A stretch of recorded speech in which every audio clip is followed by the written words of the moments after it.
I'd like to call our meeting to order. Welcome everyone to the November 28, 2023 meeting of the Basalt Town Council. We will begin our meeting. Let me just sort of a note to anyone in the audience. Is anyone here under the assumption that there's going to be a hearing on the Black Mountain Development proposal? Okay, so just want to make sure if you come, we're not going to be taking comments on it tonight. The hearing is going to be rescheduled to December 12th. So, okay, with that, Pam, please call the roll. Absolutely. Let's begin with Dieter Schindler. Present. Angela Anderson. Here. Glenn Drummond. Yes. David Knight. Here. Elise Hoddle. Ryan Slack. Here. And Bill Kane. Here. Okay, most of the A team All is right, here. thank you. First business, our consent agenda. We've got a pretty robust consent agenda tonight consisting of 4 items. The minutes from November 14th. Resolution 45 of 23. It's a resolution of the Town Council of Basalt, Colorado, authorizing a mail ballot election for the Town of Basalt regular municipal election to be held on April 2nd, 2024, and authorizing the town clerk to appoint election judges. So that's that one. And we have resolution number 46, a resolution of the Town Council of Basalt, Colorado, approving the expenditure of community enhancement funds from Holy Cross Energy. And then 2D is continued to December 12, 2023, is a continued public hearing on first reading resolution number 38, series of 2023. It's a resolution of the Town Council of Basalt, Colorado, approving a sketch site plan review, sketch environmentally sensitive area, ESA review, sketch plan reach 2, floodplain review, sketch plan PUD approval, and associated review actions for the Jadwin Black Mountain development at 431 Emma Road. So with those 4 items, unless someone wants to pull one off for further discussion, I'd entertain a motion to approve the consent agenda. Mayor, I move the town council approve the consent agenda items as presented. Second. Okay, moved and seconded. All those in favor, please say aye. Aye. Aye. Any opposed? Aye. Aye. Oh, good deal, Glenn. There's kind of a delayed.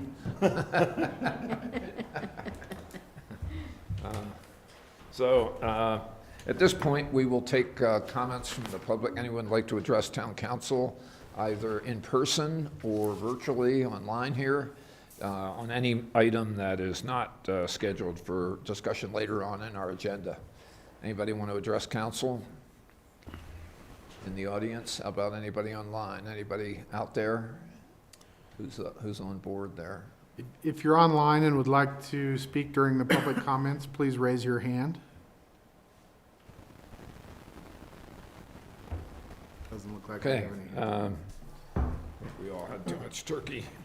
So that concludes the call to public. Mayor and council reports and comments. Anyone would like to address council?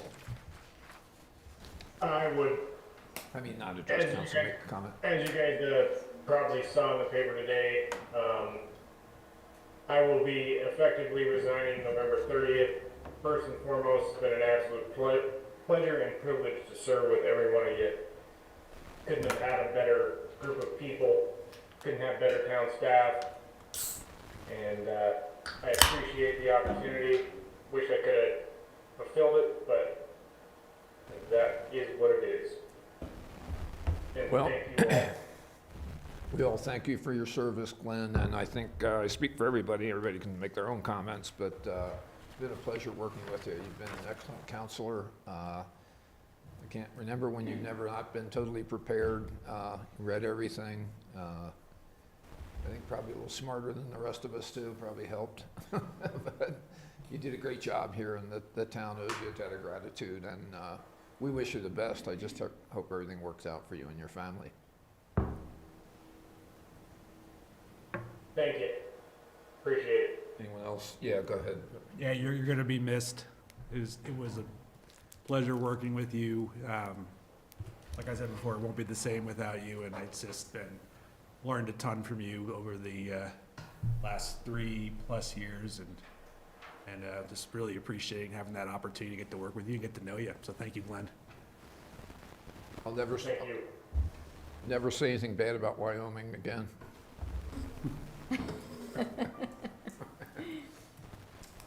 else? Thanks, Glenn. It's been a pleasure. We'll be thinking about you guys. Good luck. Yeah, the same, man. It's been, you set the bar high. I appreciate it. Thank you. All right. So, any other comments from council? Of course, our manager is online. We don't see his face. I think he needs to be promoted Is to, he on, James? I didn't see. Yeah, him. Ryan, if you would like to speak, You can just promote him, James, can't you? I promoted you, you can unmute. Ryan, All do right, can you, do you have any comments for manager's report? We can hear you, Ryan, go ahead. can you see me? No, No. there he is. where? Oh, but we can't You see see him. your name, that's See it. your name, I yeah. remember what he looks like. Well, I'll work on that. We know what you look like. Doug joined as a panelist. Yeah, right. You don't need to see me, right?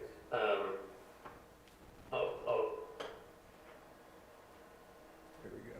Maybe that's working on it now, yeah.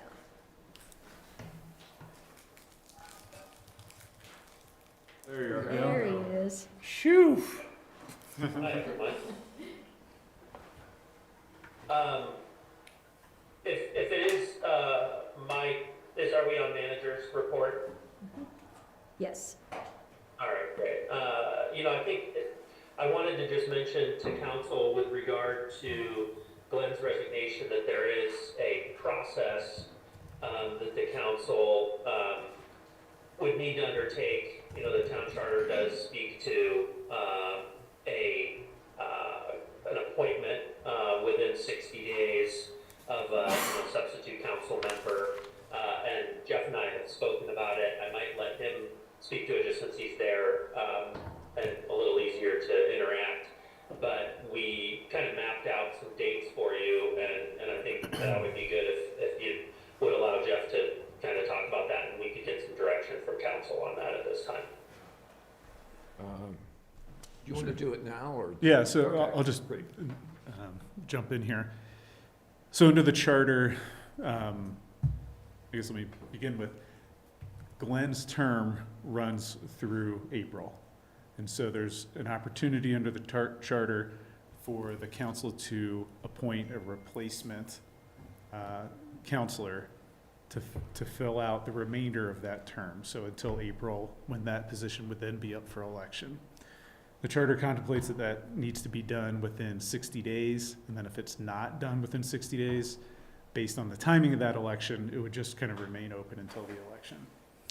So to try to make an appointment to fill that position, the council can provide some direction to staff on what kind of process it would like to utilize. And talking with Ryan, our suggestion was that following Glenn's resignation, the staff put together some notice and kind of do a call to the public for nominations and leave that period open for people to submit a letter of interest through January 5th. So then council can consider anyone who is interested at at the following council meeting. And then if it's not ready to make a decision, there's still one more opportunity in January, the second council meeting, to consider who council might want to appoint to fill that vacancy. So that's our suggestion. If you guys have any other, direction or questions, let me know, or if you're comfortable with that approach, can give that direction. Do you want direction in the form of motion, or would that be appropriate? I think just kind of a nod of the heads if we're okay with that. Yeah, let me cap it. I think we're just being asked to authorize the staff to notice the vacancy on council and arrange for interviews for candidates that would be interested in interviewing for the position. So we have 60 days to do that. If we fail to reappoint within 60 days, then the position stays open until the next general election, April 2nd. So That's right. So you know, for my part, I think we ought to notice and see if there's some folks out there interested in doing this and do the interview process. Yeah, timing makes sense. I've already had people text me. Yeah. Okay. So, All right, so with that direction, I'll follow up with staff about getting some notice out there, accept letters of interest through January 5th, and bring it to council in January. great. So, Okay, thank you. very good. And Mr. Mayor, before we move on from that too, I did just want to, on behalf of staff, make sure, I mentioned that, you know, we so appreciated, Glenn's service. A couple things, you know, when staff puts in a lot of time and effort on the, packet materials and having a council member like Glenn that's always prepared and always brings, good thoughts and insight to the council meeting, that's certainly appreciated.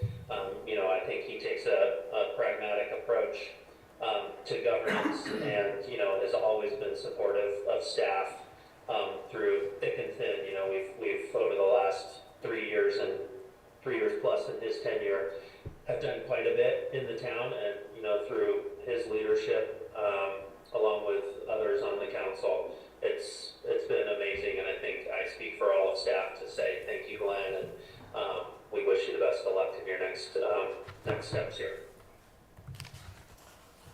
Cool. Thank you for those remarks. At this point, we'll go to presentations. So first up is Midland Avenue Streetscape with Catherine and Dave Detweiler. Welcome, guys. Good evening. Thanks for having us. I'll let Dave kind of take it away. Dave is going to do his monthly report as you guys are used to at this point, and then we'll supplement that a little bit with some of Mitzi's work and what she's been doing recently. Would you guys pull those mics kind of close to you so your voices carry? Great. Is my part of the report on there? Oh, I don't know if James was good. I can bring it up. Doing If the not, day, if not, no biggie. No, I'll bring it up. are you doing the daycare update, Dave? Yeah, I can. I'm in favor of it. I'm pro daycare. So updates on the work that's going on. We got the inserter valve, which is the key to that next chunk of work, installed today. The light poles, we are promised, will be going in Friday here in Phase 1, so we can get this part of the street lit up. You'll see in the report now, in the budget side, that now that we've approved the Phase 2 contract, you're kind of seeing the big picture there. It's essentially what Catherine presented 2 weeks ago, but you'll start to see that moving forward. I won't steal Mitzi's thunder by talking about next week. Otherwise, no new delays, no new hits on the budget. So we anticipate that Phase 1, including the Phase 2 water line, will all get completed within the budget, and no further concerns, notwithstanding Mitzi's presentation here in a minute. How many light poles do we have gone in on the?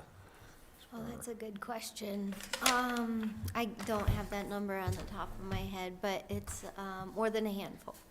Yeah, so they're like sonotube bases. Yeah, the bases are all in with the anchor bolts ready. Yeah. The light poles are in the area, so they're here. We just need to get them stood up.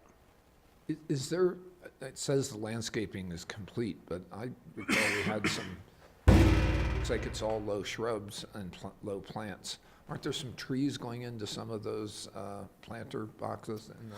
Not as part of Phase 1. We planted a couple of trees down at the end of the spur, and then there was one, but I guess just beyond planning, between planning and the stage. But there wasn't a plan to plant any additional trees in the spur area. We do have trees programmed for the next phase, and it is done for this year. We'll see some sod to supplement the seeding work that's been done next year. But otherwise, yeah, it's there was an intention to provide kind of low water use plantings throughout the area, and that is consistent. But we can reevaluate that in the spring next summer, and if it looks a little barren, we can get some plants going there, something Yeah. with some vertical. Yeah, and of Yeah. course, when things are initially planted, as we experience in this park, it looks a little small initially, and then within a year or two, it all seems to flourish a little bit more. Okay, all righty. So I don't want to miss an opportunity to remind everyone about December 7th and 8th, the final push, where the street's going to be closed. You guys want to highlight what's going to happen there? Yeah, I think Or is that Mitzi's gonna take my chair. is that an agenda topic? Yep. Stay here in case you. Moral support. Yeah. Hi, Hi, Mitzi. nice to see you all. So I really want to share with you what we're doing about communication and what we've done so far for the December 7th and 8th closure. As you know, the street is going to be closed starting at 7 a.m. on Thursday, December 7th, and it's going to remain closed until 5 p.m. on Friday, the 8th. So that's a 34-hour closure of the street. And then from 8 a.m. on Thursday to 8 a.m. on Friday will be when the water gets done on 8 different water connections. So that's the 24-hour water outage. So next slide, please. I just want to let you know what we've done so far to communicate it. It's a really big effort because there's the impacts to everyone that's not going to have the water. There's impacts to the parking and traffic on Midland. And then there's just noise impacts for the greater community. So this is a map that shows in blue all the properties that are affected by the water outage. The purple shows where there's temporary bathrooms and water that people can access, and then also the closure and the traffic patterns that we have over those days. Next slide, please. So what we've done so far is we sent a release to the media, the council, the police chief, fire, chamber, and Pickens County Sheriff. I sent an email to all the impacted properties who are impacted by the water outage. In some cases, it went to the HOA or the property managers who then distributed it to all of the people who are affected by that. I also sent an email to people who are still going to have their water but will be impacted because of the parking or because of there's going to be no traffic or because it's going to be loud. After that, I also went door to door. So I sent the message and then I went door to door with the same message and stopped at every single property on Midland Avenue and delivered the message again and talked to people. I then took an altered message just about the noise impact, and I left a flyer on every door at Gold Rivers, and I left a flyer on every door on Homestead, so people know that they'll hear the noise. I also let people know on the spur, because they're going to be hearing the noise as well. Then there's parking lots that are going to be closed that people can't access, so if they need their cars, they have to get their cars out by 6:30 on Thursday morning. So I've sent messages to all the people who control those parking lots so they know. And then we also updated Let's Talk Basalt. We will have some information on social media going out starting tomorrow. We have a construction update newsletter that went out this last week. We have an updated newsletter that went out to 880 people. And then we also emailed the schools to let them know, and we also put ads in the papers that will run next week. So that's kind of what we did that's completed. And then I think this week I did the visits. We also did outreach to the waste management companies to let them know about the closure. So I think some of them are going to try to come in an extra on Wednesday night. Let people know like how to deal with their deliveries, what to tell their delivery drivers as well, and answered phone calls. And then we're going to work on getting VMS out, social media. We'll send a reminder email to everybody and try to get something on Pick and Alert. So we've tried to cover all bases. It's possible that there's some people that still don't know, but we're doing our best to let people know. It's a big effort, and we realize the impact. And the great thing is it's the last thing for 2023, and people can celebrate with some music in the park afterwards. That's great. Which, So would you say the awareness level is pretty high for this event? Or are you nervous about it, or you think people know what's going on? Well, I'm always kind of nervous, but I feel like we've really put in our best effort. And Yeah. I mean, I think emailing and visiting people, and when I went around and visited them, they said, okay, I know already, I got the email, so I'm glad just to do the double checking. And I've gotten some phone calls, but surprisingly, not many. Right. Which one of these is the channel kind of for the play-by-play during the work? You know, like, okay, the water's back on, the water's off, you know, all those kind of milestones during the actual change. Yeah. So in some cases, the crews themselves can go and tell, I mean, they probably won't go at 7 a.m, but they can, they sometimes can communicate with either the homeowners or the businesses. I can also send, emails. People who live there, who are residents, who are affected that I've talked to are leaving for the night. Some people are going to family, some people aren't here. Businesses are mostly who rely on water are going to be closed. So businesses, restaurants, dentists, hair salons, they've rejiggered their appointment schedules. And then other businesses said they're just going to stay open and see what happens. Great. Cool. Thank you very much. And I think you've done a great job communicating this stuff to people. I know it's not easy. And I do duck my head into shops, and I'm not saying bars, but I do once in a while, just to check up with the Yeah. owners. Yeah, I mean, I think the thing to know too is that in preparation for all this, there's going to be no parking signs coming out on Tuesday. Yeah. On Tuesday, so the town's really going to be blanketed in Midland Avenue with no parking signs and trying to get the cars out starting on Wednesday because they need to bring in the equipment and they need to be ready. Yeah. Any questions? Just from a technical perspective, I might just add that it was really the intent for us to be to impact the community as little as possible, which may seem a little counterintuitive given this large impact. But because of our aging infrastructure, we have to draw down that existing line as a requirement of each of these connections to make a safe scenario. So with 8 water connections that are going to be made that evening, all occurring simultaneously, the alternative would be to essentially have a 10 to 16 hour shutdown occur at 8 different times this fall. So we believe that this one singular shutdown will be, a less impactful alternative to having to experience this 8 different times. So I know it's a lot, but believe it or not, it's less than it could be. Yeah. So on the 7th and 8th, are we doing mainly services on the south side of the street? Is that?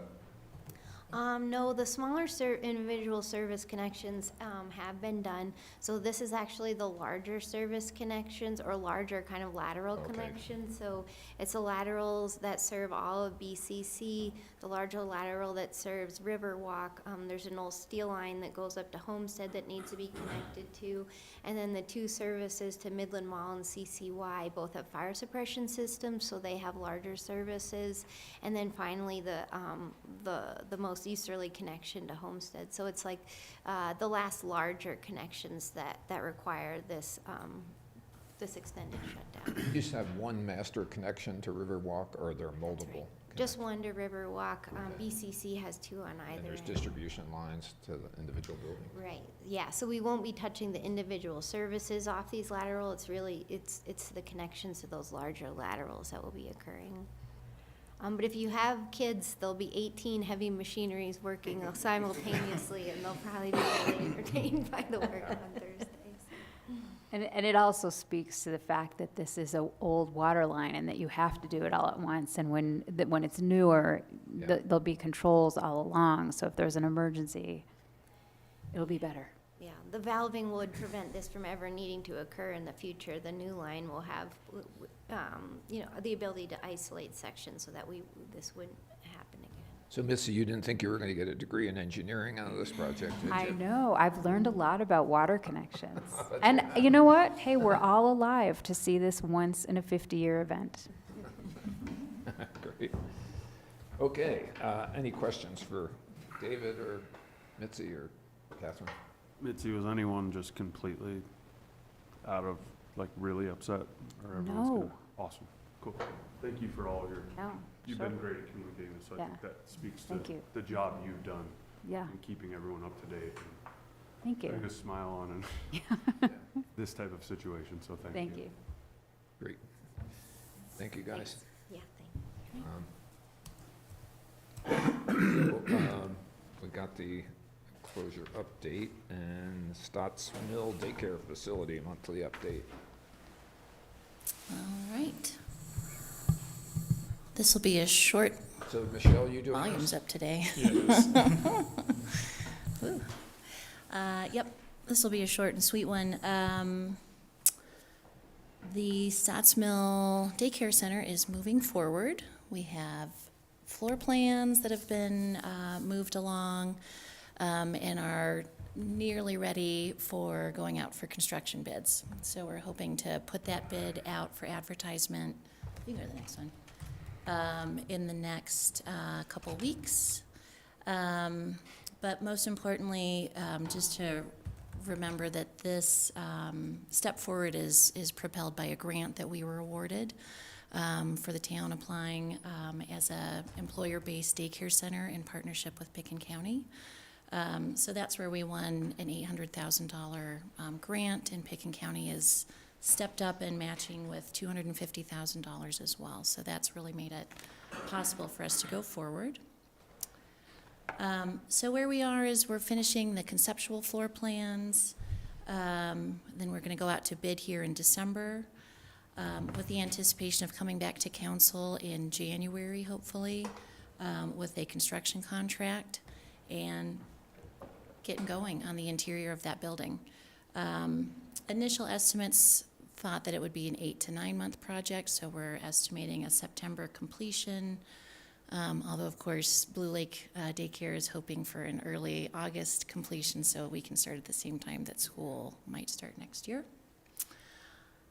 And then this is just a draft of the floor plan that we're working through, but the fun part here is 1 infant room, 2 toddler rooms, and a preschool room. In some ways maximizing capacity but not overfilling it, but adding a lot of daycare spaces here, so it's super exciting. And Do we know how many total spaces this would have? you know, it ranges on there. I think that it's anywhere up to 60 spaces. I'm sorry, I didn't hear that. How many? 60. 60. Those toddler rooms and the preschool room can take a lot of students. Yep, so we'll be back hopefully in January with the contract to have approved for a contractor and get construction going, and then we'll keep you updated as we go. So is Blue Lake signed off on the floor plans? Or like, are they? Yeah, the floor plan is fully their needs and their expertise in what's required for state licensing requirements. And so we're just along for the ride in that aspect. That's great. Yeah. Pretty good looking building too. Questions, guys, on the Stotts Mill? No questions, but thanks for the update. That's great. Good Yeah. work there. Do they feel they have staffing to run it? That's, you know, that was the bugaboo when we first got into this. But, you know, Yeah, they are super excited, and they're working through all of their staffing items and feel confident about going forward. They're really pressing for an August open, so I think they feel good. Kind of spread out here. Well, good work, thanks. Council actions. 7A, first item, interview and appointment for BPAC, Basalt Public Arts Commission. So we're going to talk to Stephanie Gale, so, hi. Hi, Council. Excuse me, I'm just here tonight to introduce Stephanie Gale, who is interested, as you said, in joining on with the Basalt Public Arts Commission, better known as BPAC.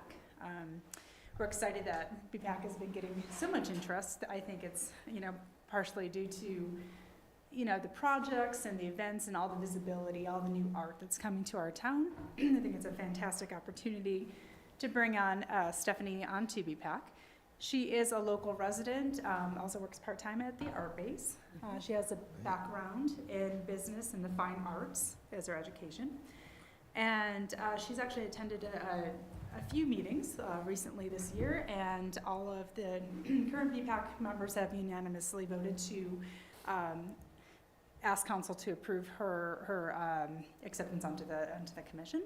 So this is a good opportunity for you to ask Stephanie any questions you might have, and if so inclined, you can make a motion to appoint Stephanie for a 3-year term that would end November 2026. Great. Stephanie, welcome. Thanks for your interest in Thank working with the you. town. This is really fabulous, and I do recognize you from Art Base, and thanks for those efforts as well. So, do you want to say a few words about yourself and why you're interested in the commission? Sure. I have had a background in art and fashion my entire life. I've lived in New York and Los Angeles, and have always been involved in local museums or organizations. And when my husband and I moved here 4.5 years ago, I immediately joined the art base and became very friendly with Sky Skinner, who recently left last year, the art base, but really got me involved. And I saw all of these wonderful new projects that were happening in the past year, really, the band shell and just beautiful works of art. And I came to a meeting because I thought, what's going on here? This is pretty exciting. And I just wanted to be part of it. And so I wanted to take my energy and background and experience and try to help in whatever way I could. And I love the community. Great. Excellent. Questions, guys? Anyone? Oh, thank you. Thank you for volunteering. Mayor, I move the town council appoint Stephanie Gale to the Basalt Public Arts Commission for a 3-year term to end November 28th, 2026. Second. Second. Been moved and seconded. All those in favor, please signify by saying aye. Aye. Thank you so much. Thank Good you. luck, and we look forward to the murals, so get working on that. Thank you very much. Thank you.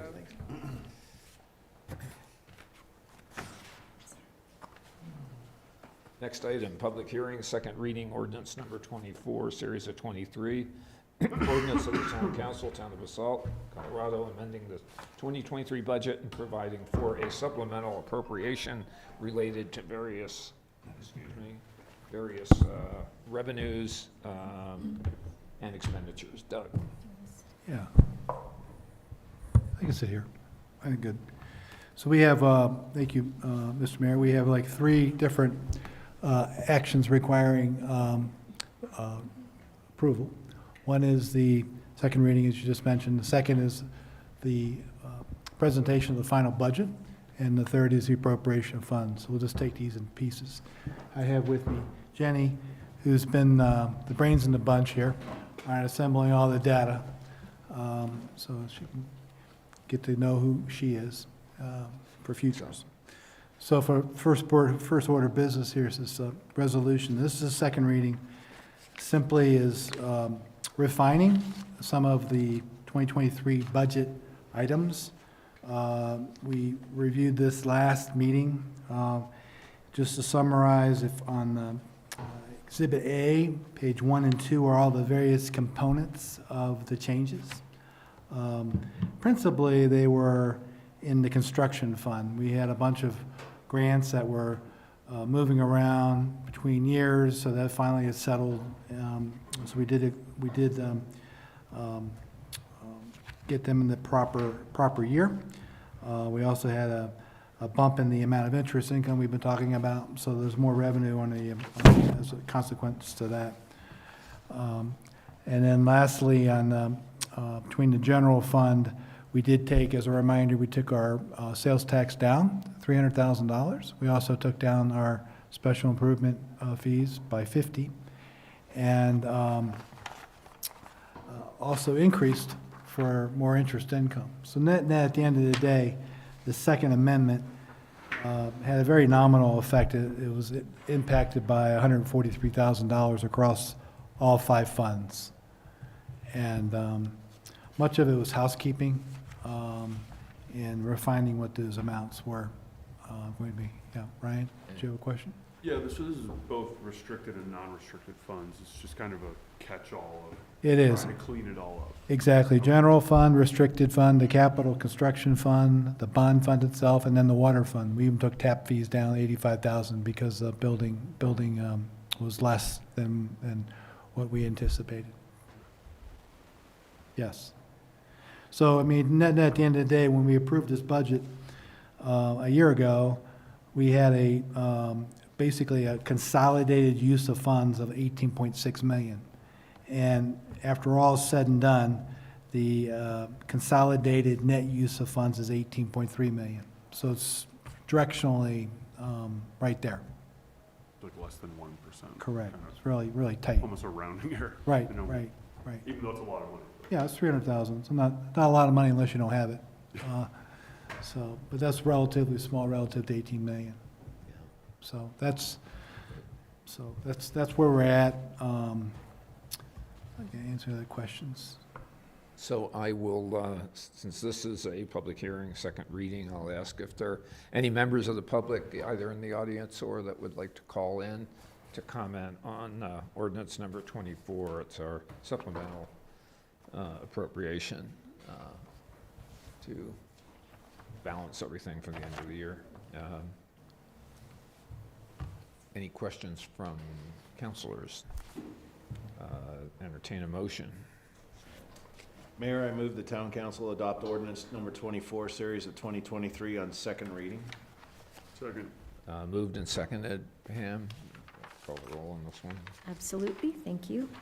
Let's begin with Glenn Drummond, Yes. Ryan Slack, Yes. Bill Kane, Here. Dieter, yes, Dieter Schindler, Yes. David Knight, Yes. and Angela Anderson. Yes. Motion carries unanimously. Thank you.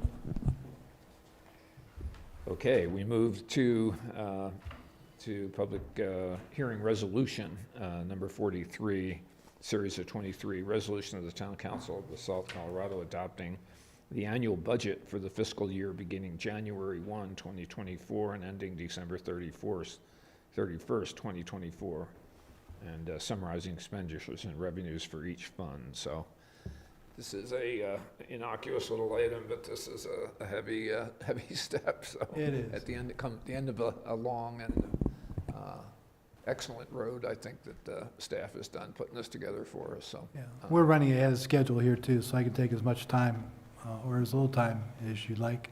So I don't want to break Pam's streak here of not ending on time. So, but I don't want to be too wordy either.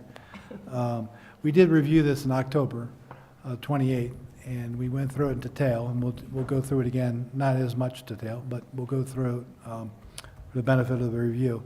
I had prepared for this session a summary of the changes that have occurred since we met in October to where we are presenting right now. So I thought we'd look at this document relative to each fund. And I was kind of joking around about spending a lot of time on it, but we start at page 37, if we could. This is in your book. There's 110 pages here. So we're going to go to page 37 here in a minute. Oh, we're going to go there. Okay. Just 1 second here. Sorry. No worries.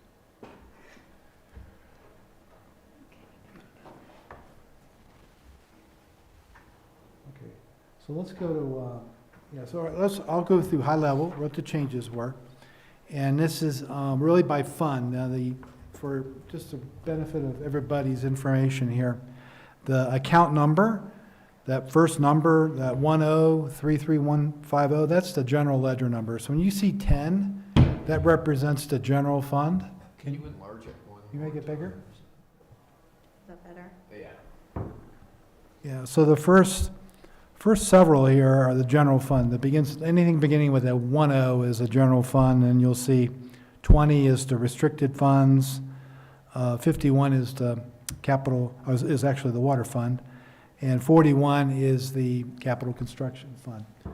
So within the revenue, within the general fund, We did increase the amount of the grants that the police department is going to be receiving. We had received heretofore 16.9 from the Roaring Fork School District for our school resource officer. That has been increased to 46,000 for the current 23-24 year. So that difference, that 29.1, is what has been added to the budget. That first line. And then we have, second one, we have bag fee. This is the reminder I had from Ryan Slack to collect our nickels in the parking lot. So this is a 10 cents a bag that's being assessed on bags at City Market, Whole Foods, and what would be 7-Eleven, I suppose. Anyway, we get 4 cents of that. The vendor gets 6. So we did start off real hot with City Market, and it's, as I bet people started realizing they're paying, that number has dissipated a bit. So I'm kind of thinking we're going to be putting up 20 on the board for that for 2024 as a budgeted item. I took property taxes down. Now, remember that we've talked about Proposition HH not passing. I didn't think there'd be much disruption to the property tax because it didn't pass. I did take it down a hair, though, because there were a lot of people assessing the values of the property, and there were more concessions being made at the Pitkin County level. And I did not get anything from Eagle County on what those revised assessments were. But Pitkin County, there were some. So I applied that same metric to Eagle County to come up with a degradation of what the property taxes would be across the board for the town. There may be some more. That Proposition HH did not pass. We know that the governor had held the special session, and we're going to still get, not we, but the property owners are still going to be receiving some sort of abatement because the rate has dropped, and there's some increases in some of the exemptions. I guess the principal difference is that the Tabor money was going to be used to backfill the shortage, but that's no longer allowed because it was voted down, and the general fund is going to be backstopping that shortage. So I think there's going to be more coming. We would have typically, on a typical year without all of this, we would have been memorializing and approving our mill levy in December. Because of this change, and quite a bit of work needs to be done now as a consequence to the governor's direction that was then assigned, everybody approved it. There's going to be an extension of the due date of when we actually approve the levy. So that's going to actually be done in January, and we'll be working on that in December with those revised numbers. And, you know, truthfully, the property tax number may change. And if it does, we'll do a budget amendment. We need to approve our budget by the end of the year. We can't wait till January. So we'll proceed with these numbers as they are, and we'll see what comes as a consequence to what we actually get the attestation from the assessor's office from Eagle and Pitkin as to what the values are. So I think that's the best we can do. And I think that's principally what everybody other town and municipality is doing throughout the state. Do we have a rough idea, like a range of what that might be? Well, I don't. I don't think it's going to be a significant number. My sense is that when we look at this number, this reminder, this is only what's going into the general fund. Portion of that property tax goes into the bond fund. So there's like 4 different areas it lands. We get it from Pitkin, we get it from Eagle, goes to the general fund, it goes to the bond fund. The bond fund number is not going up because it's really capped basically at $950,000. The only thing that can actually increase is the mill on the general fund. And the mill on the general fund is like 5.997. It's just south of 6. So that's going to be a function of what the assessed values are. So you look at the property tax going up, it's up like 50%. That's not only in the general fund. That's not across the board. So you take the general fund and you take the debt service fund, and you add all that together, the town's share of property taxes is really only up about a third right now. And it actually might probably be less as a consequence to the values being reduced. So would you have anything to add there, Jeff? Yeah, no, I think you pretty much got it right. I mean, I'll just clarify two things. On our general operating mill, we're not gonna be changing the rate at all. We just need to know what the assessed valuations are to kind of plug that in. And then on the debt service, we need to know what the valuations are so we can impose the appropriate mill to generate the revenue to service the debt. And Right. so those numbers, there's a deadline to provide that information to us by January 3rd, deadline for the town to certify its mill levy by January 10th, based on this new legislation. So it kind of lines up well for a regular council meeting, our first council meeting in January to do that on the 9th. And, yeah, it's just a numbers game once we get those from the county. Right. Yeah, I think people can take some of those numbers out of context. So if you just looked at the general fund and see the year-over-year increase, you're saying we're up 50%. But the town really isn't up 50% when you look across the aggregate of what those components represent. Yeah. So, and then I'll just briefly go through some of the expenses. These are just some cats and dogs that we're refining some of our numbers. We're doing this in October. Not everybody's ready to go in October to provide us hard numbers. Some still struggle with it, frankly. So we have to come up with a number. We can't wait.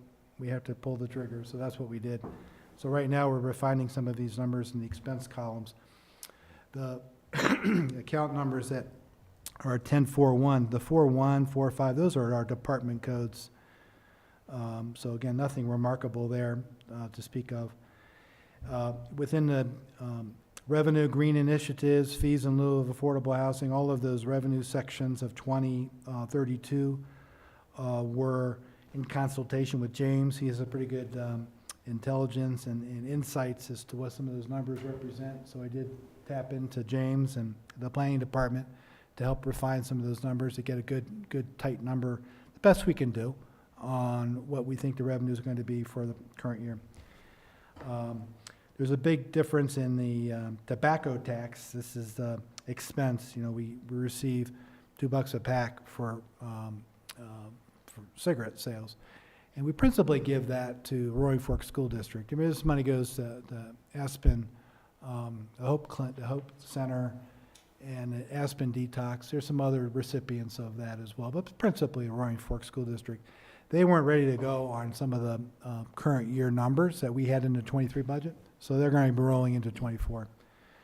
And then of note, just the last several items here is really in the 41 section. This is our capital construction fund.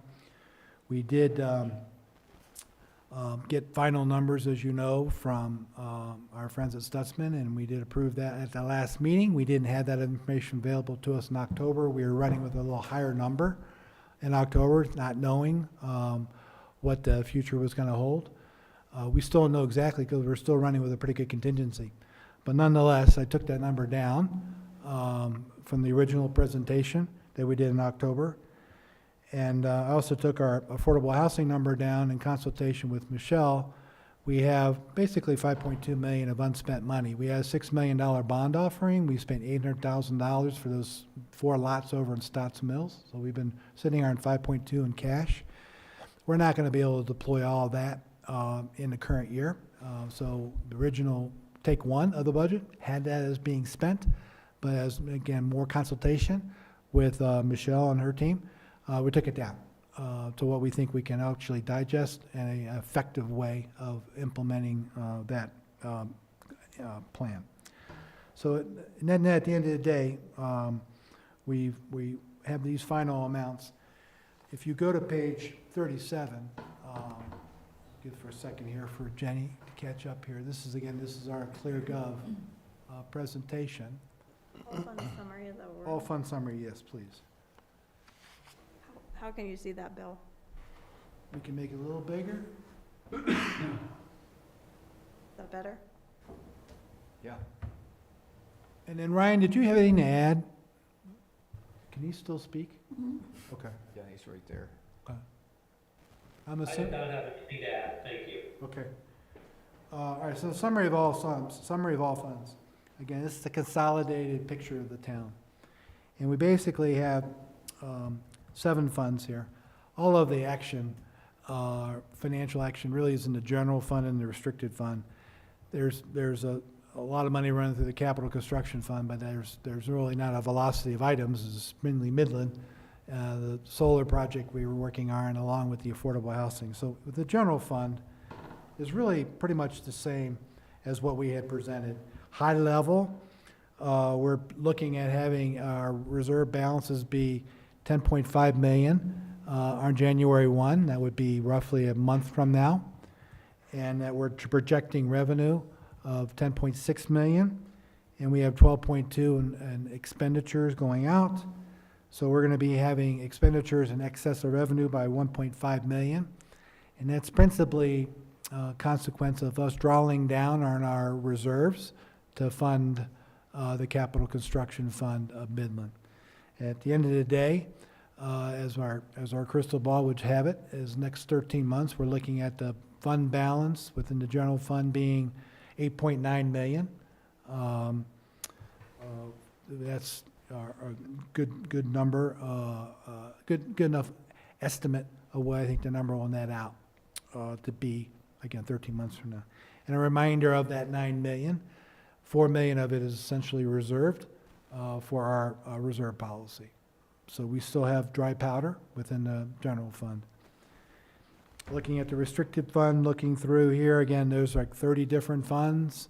9 of them are REITs. There's 3 that are police-related, and then there's another of them are really impact funds that we have. I would say, honestly, 85 to 90% of the revenue rolling through the restricted funds are going to be sales tax, the lodging tax, the tobacco tax, and then whatever our transaction, the transfer fees are in real estate would be. So again, these are broken out by fund, but they're consolidated here for purposes of illustration. And then we have expenses leveled against that. The revenue I'm projecting is, or budgeting rather, is 4.1 million, and our expenses are 5.8. Here too, we're spending, our expenditures are 1.6 million in excess of our revenue. And that's principally driven by the fact that we're drawing down some of our general funds, reserves, to fund the Midland project. There was 1,350,000 that we're pulling out of the restricted funds. Principally the REITs are funding the capital construction fund. Any questions as I go through these columns? You can just stop me as I go. Capital construction fund is the Midland solar project, affordable housing. Much of the activity here you're seeing is in fact Midland. There's other expenses here for the current project underway for the solar project. This is the the roof panelings for the schools and public works buildings. Strictly Midland, there's no solar or... Well, in capital construction is Midland, solar, and affordable housing. Yep, all 3. But all of those funds, as a reminder, all those funds are embargoed and they're separately accounted for. So we're not taking any money from Midland to pay for, or not put it this way, we're not taking any money from affordable housing or the solar money to pay for Midland. There's a hard line there between those projects. Yes? Is it possible, obviously not right now, but if you have to show this to us again, could you break that out into the 3 individual Sure. construction funds? Just because when I was looking at the numbers, I was like, how do we come out positive? But it's because there's still money left over from some green and then the housing. Correct. Right.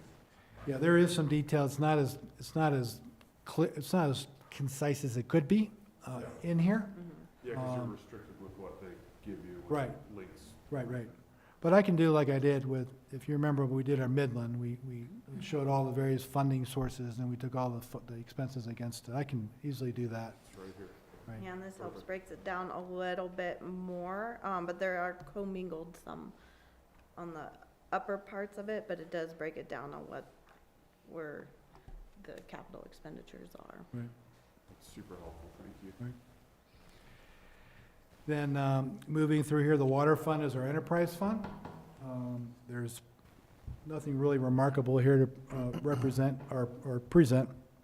We are showing a bit of an increase in revenue. to what we had previous years. We did have a water study done to look to our infrastructure to see if what we have as far as property, plant, and equipment is going to be carrying the day for our source, treatment, distribution, and point of sale, all the tip-to-tail infrastructure you need to deliver water. I know there is a water study that has been done. We're reviewing it with our consultant actually this week. So I think it'll be more and more, we'll be hearing more about water next year as we refine that presentation. Not the last, but the Conservation Trust Fund is a reminder that is the recipient of, there's a percentage, when you buy a lottery ticket, there's a percentage of the ticket sale that goes to this Conservation Trust Fund, comes into the town in 4 quarterly payments. It's roughly $25,000, and we use it for our parks and recreation area. That's under the auspices of Chris Beiser, so he takes that on. It's community garden. There's all sorts of projects that we have underway in that area. HOA fund is our Gold Rivers units over here by, I guess, Rhinos now and Jalisco. There's the affordable housing is our apartments that we're having our employees and other people use. Principally, it's because we own so much of it, we're presenting it as a separate fund. It's money in, money out. It's using a $75,000 marker for expenses relative to income, and nothing remarkable there to present as well. The bond fund is the last one to present. This is what Jeff was speaking about. This is our mill levy. It's really, we reverse engineer the number because we need the values of the properties, and then we got to back into what the mill levy is going to be based upon what we can actually use for debt service. So across the board, consolidated revenue looks to be just south of $21 million. Our expenses are $30.8 million, so we're spending just under $10 million more than we're receiving, and that's the capital associated with Midland. And the end, when all of the moving parts settle, say a year from now, we're still running a fund balance consolidated of like $26 million. So this is, again, high level of where we're at across all funds. Excellent. Okay. There's more detail as we go through here. I don't know if there's anything in particular we wanted to speak about. I mean, it seems like Midland's a big hot topic still of discussion. To reiterate that the funding sources are $16.7 million, and we have our, basically the project is coming in at $16.7 million. And it's a lot more favorable than what we had thought it was going to be in October. Yeah. So feeling good about how those numbers are shaking out. So let's see here. I don't know if you look on page 55, just for a minute, and this is to the point. General, is it the general fund? This is general fund revenue. Just revenue? Yeah, I want to show that percentage increase. This one? No, keep going down one more. Here we go. See the 50%? Bill, see that 50%? That's the budgeted revenue over projected. So 1854, that would be the general fund share of the property taxes, not the bond level, the bond amount, just the property for the general fund. So while that's up 50, if you add in the 950 that we have in the bond fund, that kind of smooths out the increase. It's not as much as 50%, it's probably closer to a third.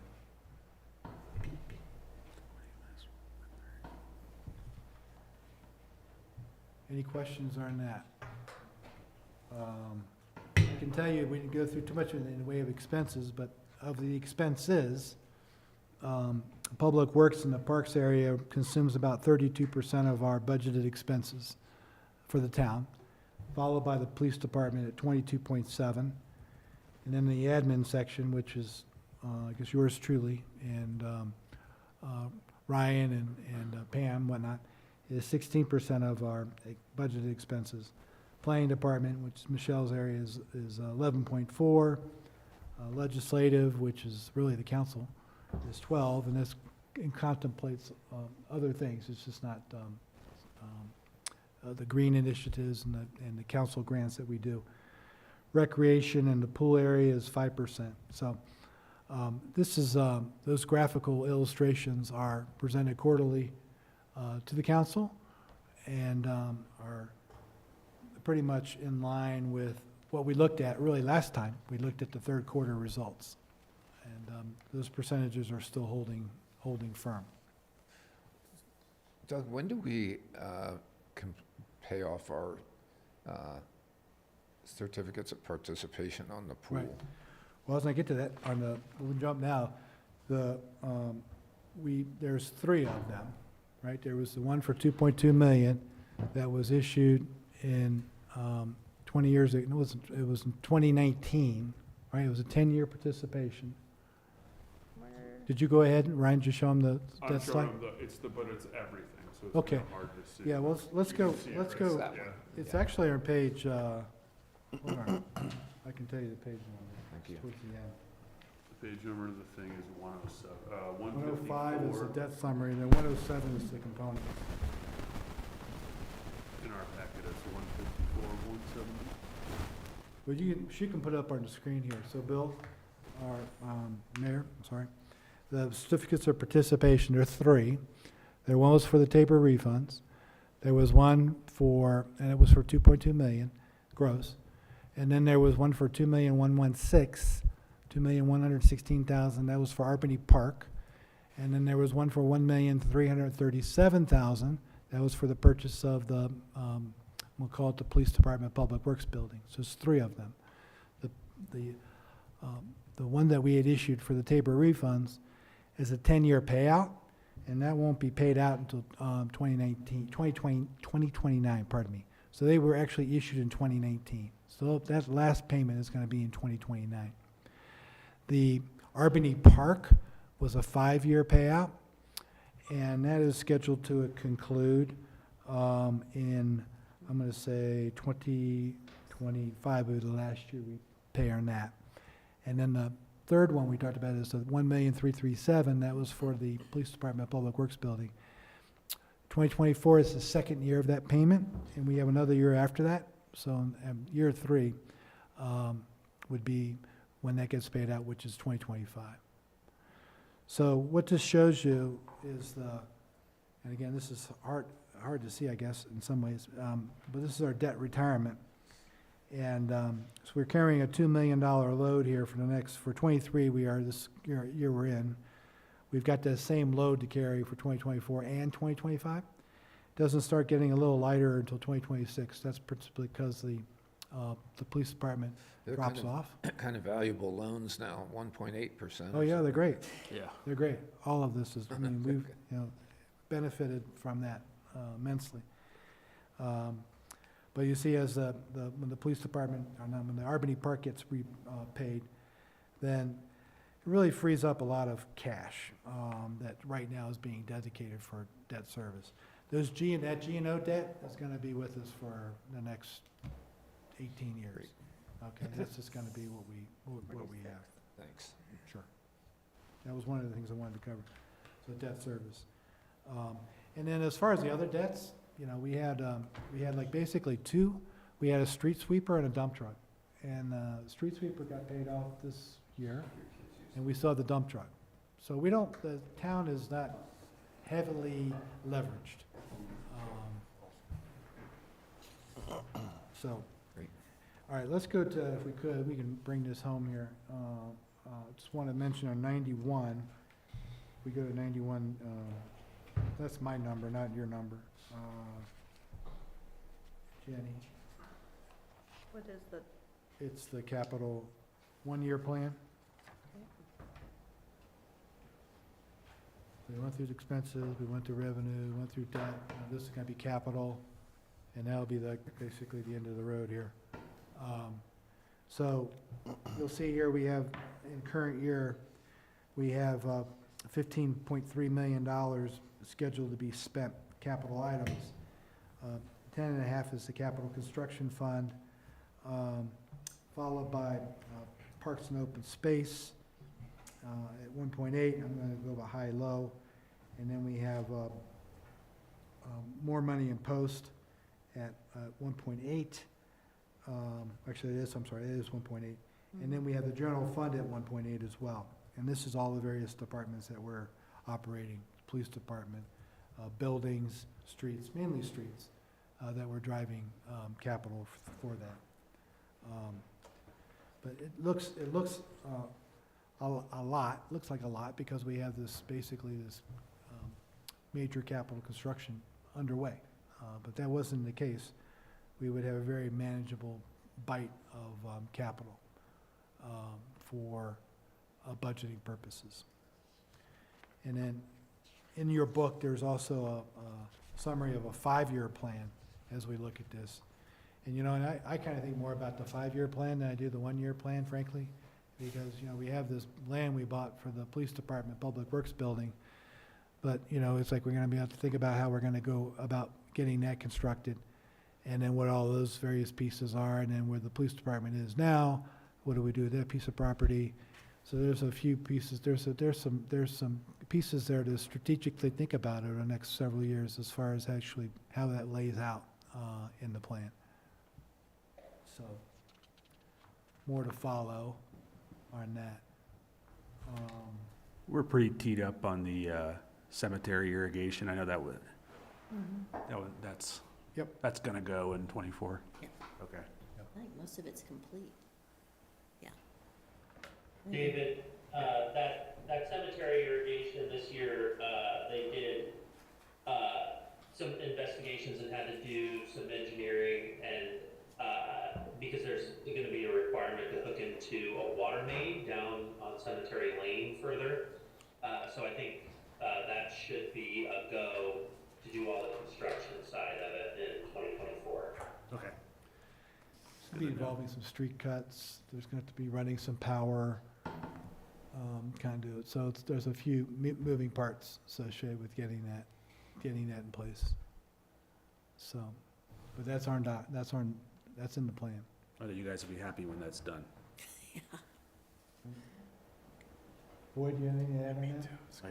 No, getting all the logistics, and we had to get the design and engineering and, you know, some big pieces laid out, and then we can start going Holy Cross, had to give us a price, and getting the power up there, and that took for a while.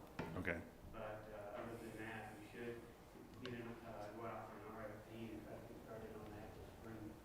That's one of the projects that's keyed us, and we're gonna try to get it out the door as quick as we can, you know, people's already getting the project for next year.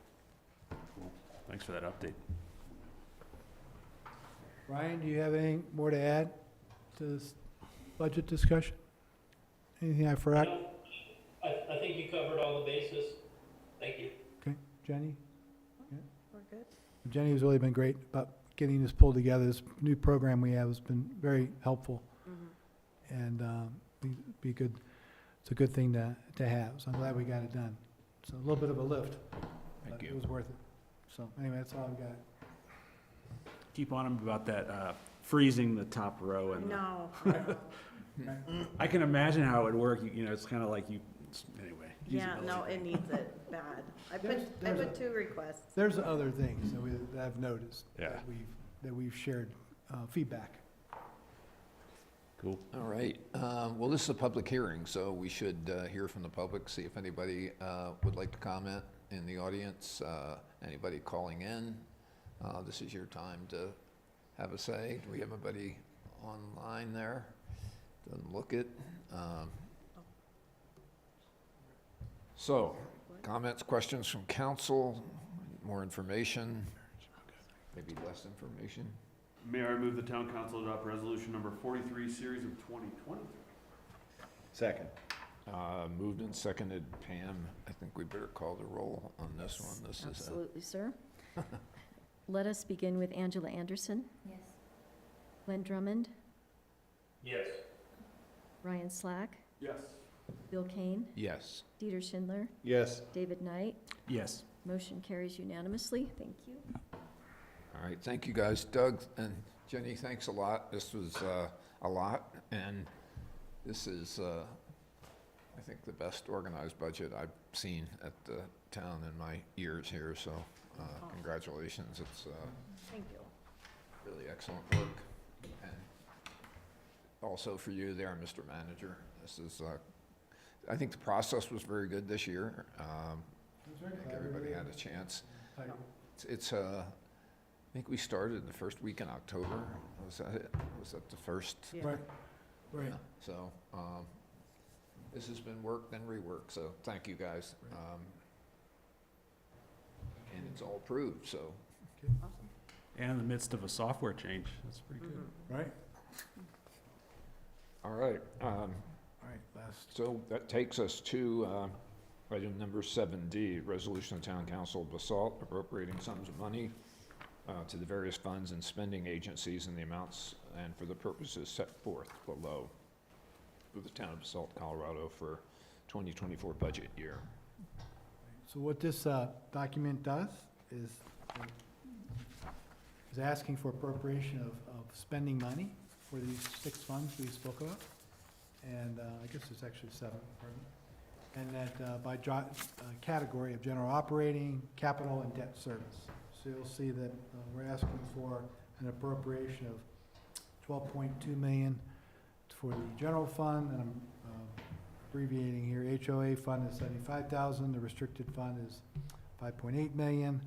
Bond fund is $950,000. Water fund is $1.1 million. The capital construction fund's $10.5 million. Conservation Trust Fund's $25,000. And I did some rounding here as I went through here, but this is just a formality. I guess we need to get this appropriated. We've approved the budget. Now we need to be able to have the authority to spend those monies. Okay. Questions on resolution 44? Mayor, I move that the town council adopt resolution number 44, series of 2023. Second. Moved and seconded. We need to do a roll roll on call. this guy. We got funding. Are you ready? Yeah. Okay. All right, Mayor. Thank you. Glenn Drummond, Yes. Ryan Slack, Yes. Bill Kane, Yes. Dieter Schindler, Yes. David Knight, Yes. Angela Anderson. Yes. Motion carries unanimously. Thank you.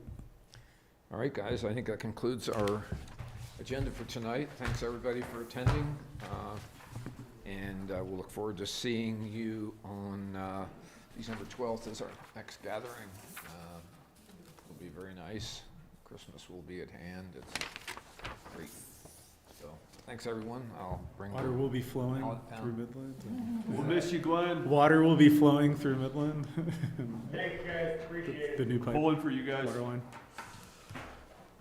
Bye, guys. See ya.